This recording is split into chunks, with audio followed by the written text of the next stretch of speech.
পিকনিকটা আমরা এই মুহূর্তে ঝুঁকিপূর্ণ মনে করেছিলাম।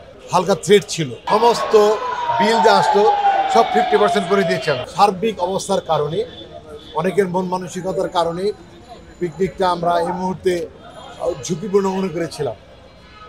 হালকা থ্রেট ছিল, যার ফলে আমরা পিকনিকটা এটা ড্রপ করে দিয়েছি।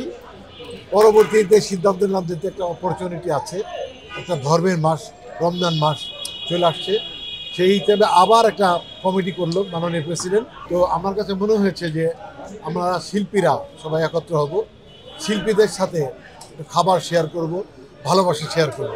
তবে এটা সত্য যে আমরা আইন শৃঙ্খলা বাহিনী যথেষ্ট অ্যাক্টিভ হচ্ছে, দিনের পর দিন সময় তো লাগবে। আর শিল্পীরাও কাজ শুরু করে দিয়েছে। এফডিসি খুবই ব্যস্ত, একজন এফডিসিতে প্রচুর কাজ হচ্ছে। আপনারা জেনে থাকবেন বন্ধুরা যে এফডিসির ব্যস্ততার পিছনে আমার একটু ভূমিকা আছে। সেগুলো সমস্ত বিল যা আসতো সব 50% করে দিয়েছেন। আমি মিটিংয়ে ছিলাম, ক্যামেরা ভাড়া অর্ধেক, এডিটিং অর্ধেক, লোকেশন ভাড়া অর্ধেক, সব অর্ধেক করে দিয়েছি। এটা অফিসিয়ালি এটা মিনিস্ট্রিতে পাস করে আসছে।